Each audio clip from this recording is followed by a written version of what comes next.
suivons un peu ce que Fayoul dit. Quand même, c'est étonnant. On va quand même suivre ce que Fayoul va dire. La participation de Joseph Kabila et de M. Namba. Ils sont partis de là. Ils ont dit que celui qui arme, celui qui finance le M23, l'AFC, il doit venir. Il doit venir pour dire pourquoi il les fait. Quel est le problème? Quand j'ai entendu ça, j'ai eu froid au dos. Vous avez entendu? Fayoul vous dit publiquement, vous tous, vous les gens de décider là. Et vous suivez, votre leader dit, et si j'ai d'abord parlé, je vous ai parlé d'où nous venons et où nous allons. Et les gens qui sont tués. Et les massacres qu'il y a eu au Congo. Et toutes les morts qu'il y a eu au Congo. Fayoul, soudainement, il arrive en Belgique, il vous dit que non, vous savez quoi? Kabila doit être partie prenante. On dit que c'est lui qui soutient les M23, qui achète les armes et consorts. Et puis, Fayoul dit, alors qu'ils viennent nous dire pourquoi il les soutient. Papa, quand je vous dis qu'au Congo, là, vous voulez manipuler les gens à ce niveau-là. Et vous devenez ridicule. Fayoul nous demande, il nous informe, que Kabila doit venir à ce dialogue-là. Et puis, il va venir nous dire pourquoi il donne les armes aux Rwandais pour nous attaquer. Donc, nous faisons le dialogue pour que Kabila vienne nous dire pourquoi il donne les armes aux Rwandais. Attends vous-même. C'est comme s'il était en train d'insulter mon papa. Quand moi j'ai entendu ça, c'est comme s'il insulte ma mère. Voilà comment on vous a diminué, vous, peuple congolais. Voilà comment on vous importune. Normalement, il fallait que dans cette salle-là, s'il y avait un courageux, il pouvait me lui jeter les maquis, au bimika libanda, au sombi maki, pour ne pas lui faire du mal, pour qu'il ne puisse pas dire que c'était la tomate qu'on a mis sur lui. Bois quel est maki dans autres. Bête et maki. Pour seulement les morts congolais. Ça, c'est nous insulter publiquement. Vous ne trouvez pas que c'est nous insulter publiquement? Tu viens et c'est en Belgique qu'il dit que non. Ce dialogue-là, il faut que Hippolyte Kanambe vienne pour qu'il vienne nous dire pourquoi il donne les armes qui ont tué plus de 10 000 personnes à Goma. Et certainement même à Bukavu et à Bunagana. Bukavu, oui. À Bunagana, c'était toujours lui. Toutes les guerres que nous avons eues quand il était au pouvoir, c'était toujours lui. Maintenant, Fayoul nous dit, attention que tout ça, cet homme n'est pas sorcier. Voilà comment on nous importune. Les gens pensent que quand tu as la parole, tu es opposant, ou bien tu es ministre, ou tu es conseiller, tu as le droit de dire du n'importe quoi. Est-ce que lui ne sait pas que Kabila a déjà répondu à ce qu'il pose comme question là? La question qu'il pose, que Kabila vienne nous dire pourquoi il a pris les armes, pourquoi il leur donne l'argent. Pourquoi il nous importune? Il n'y a pas quelqu'un dans ça qui veut dire que non. Kabila avait déjà répondu, on ne veut pas qu'il vienne au dialogue. Il avait déjà répondu, il a dit, leur cause est légitime. C'est ce qu'il avait dit comme réponse, non? Alors tu veux qu'il vienne nous dire quoi d'autre? Il nous a déjà dit que la cause des gens qui tuent des Congolais, c'est une cause légitime selon eux. Un homme moins intelligent, il doit être traître, il doit être complice, il doit avoir mangé l'argent de Kabila. Parce que c'est inexplicable qu'ils viennent dire aux Congolais, bino ba papa mi bimbana ba maman mi mbabo vandi, botiki ya zob sabino que non, dialogue ango, il faut y aya, aya ko yepesa biso point des opesa bango minduki. Il ne peut pas dire qu'il faut qu'il soit arrêté. Il faut qu'il vienne nous dire pourquoi il a fait ça. Il y vient pour dire que ce qu'il a fait, il l'a fait parce que c'est une cause légitime.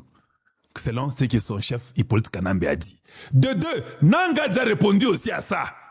Nanga dit, on a pris mes carrés miniers, on a pris mes maisons, on m'a tout ravi, je n'ai rien à perdre. C'est la raison pour laquelle Nanga tue nos frères et sœurs. Mais regardez-moi cet aventurier dans la politique congolaise. Même les Blancs disent que mais ces Africains ici, ils ont un problème. Et ils vont les gens qui vont accepter ça. Tu dis chaque jour, matin, midi, soir, que tu étais le gagnant des élections de 2018. Mais tu n'as jamais amené les preuves tangibles, correctes, montrant aux gens qui regardaient dans telle communauté, ou bien dans telle ville, dans tel village, voici les voies que j'ai pu faire. Nanga zonga, il peut quand même beba zonga. Bayape, koyeb sabiso po ani babu marabiso. Ata zoba ya mubali. Quelqu'un peut raisonner comme ça? Nao bata mutoza zoba. Parce que, quand quelqu'un vous tue, il vous a tué. Vous l'arrêtez, c'est la peine de mort. C'est fini, il est jugé. La peine capitale. Et Fayoulou vient vous dire en face de vous, vous n'avez même pas pitié de vous-même. Vous, les gens de l'idées, vous, de l'opposition. Vous avez un sonité, vous êtes un mawaya bino mo côté. De bino botangate, bino bokinda chikte. Bino mutoko yaka epana bino boya bis bino ke non, ndenge za boy. Vous voyez quoi tako questionner question te. Pour papa yebisa biso nanu. Mais ça répondait biso pourquoi Olinga Zonga? Est-ce que l'État Mombongo? Tu ne penses pas qu'il peut avoir eu l'argent? Yozo Kembakaka. Yo wana ozakana ozo acclamer kaka. Yo wana téléphone ozo filmer. Mais tu ne penses pas qu'il faut quand même qu'on se pose la question de hey papa, mais bah mon congolais. Comment vous pouvez aussi accepter ça? On vous manipule comme des femmes prostituées. On vous manipule. Il a déjà mangé l'argent. Il vient et dit, la Bible dit le pardon. Mais il n'a pas dit que la Bible a dit qu'à César, c'est qui est à César. Tu vois comment on vous manipule? Il dit non, la Bible a dit, moi j'ai pardonné, on m'a fait du mal, simplement avec que tu sais que c'est pas mon problème. Moi je pense qu'il faut que Bayaba Vandato solo là. Ngana pardonné Bango. Maintenant, Fayoulou, peux-tu aller aussi à Yumbi? Peux-tu aller dans les massacres de Makobola, les massacres de Kisangani, les massacres de Kamwina Sapo, les massacres de Bouddha Congo? Peux-tu aussi aller leur dire que, écoutez, pouvez-vous aussi pardonner ceux qui ont tué vos parents? Va leur dire ça. Va à Kamwina Sapo chez moi au Kasaï. Va leur dire que non, mais écoutez, moi je suis chrétien, moi j'ai pardonné. C'est ça que Andy Bemba dit hier, non? Nous sommes un peuple médiocre, acceptons-le. Nous avons peur de prendre la justice et de la faire valoir et que nous puissions construire notre pays avec la justice.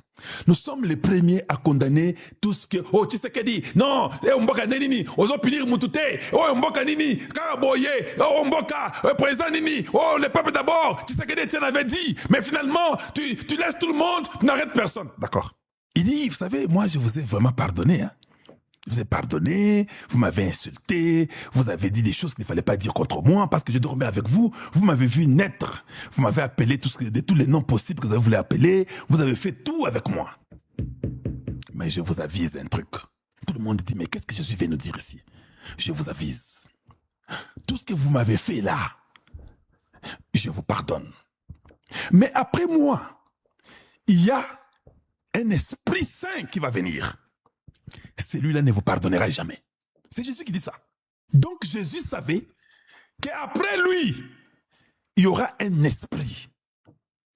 Cet esprit-là possédera Kalonji. Kalonji ne vous pardonnera jamais. Alors c'est étonnant de voir les gens qui pouvaient nous diriger dans ce pays comme les Fayoulou. Les gens qui pensent que c'est lui qui tue est pardonné. Mais je pose la question. Quand est-ce que nous aurons la justice? Admettons que nous allons dans la logique des Fayoulou, de pardonner tout le monde, parce que lui est chrétien, il pardonne. Moi, je crois qu'il faut tuer les ministères de la justice, non? Il n'est pas important. Il n'est pas nécessaire que nous ayons un ministère de la justice au Congo démocratique. Nous en avons pourquoi? Parce que ce n'est pas important. Les Congolais ne veulent pas ça. Les Congolais ne veulent pas un ministère de justice. On n'a pas besoin de la justice. Nous, c'est le pardon. Nous devons pardonner les gens qui ont tué nos frères et sœurs. Nous, la justice, là, il ne faut même pas qu'il y ait un ministère. Ça, c'est nous distraire. Ça, c'est peut-être nous énerver. C'est peut-être nous importuner. Parce que le ministère de la justice va faire quoi? Parce que la justice n'est jamais là. Non, il faut qu'on mette le ministère du pardon. Il faut qu'on mette le ministère de la réconciliation. Et s'il y a un nouveau gouvernement, c'est ça que je conseillerais peut-être au président Tshisekedi. Non, nous on a besoin du ministère du pardon, le ministère de la réconciliation, le ministère de bien vivre ensemble, sont les ministères que nous devons avoir. On n'a pas besoin d'avoir le ministère de la justice. Ça c'est juste, nous avons imité les Blancs en prenant un ministère qui n'est pas vraiment dans la raison d'exister. Bien aimé, aimez la vidéo et partagez la vidéo. C'est ça la vérité qu'il faut dire aux gens.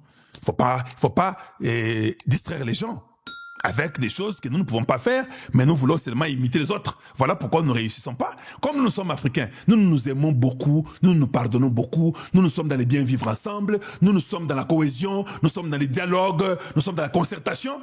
Mettons les ministères de concertation et des dialogues, les ministères des pardons, tout ça. Enlevons les ministères de la justice.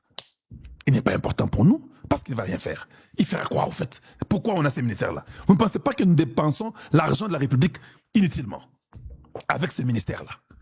Voilà les gens qui veulent être vos présidents. Voilà les gens qui disent qu'ils avaient gagné aux élections. Voilà. Bon, ça m'a tellement un peu énervé que je n'ai pas voulu continuer avec ça.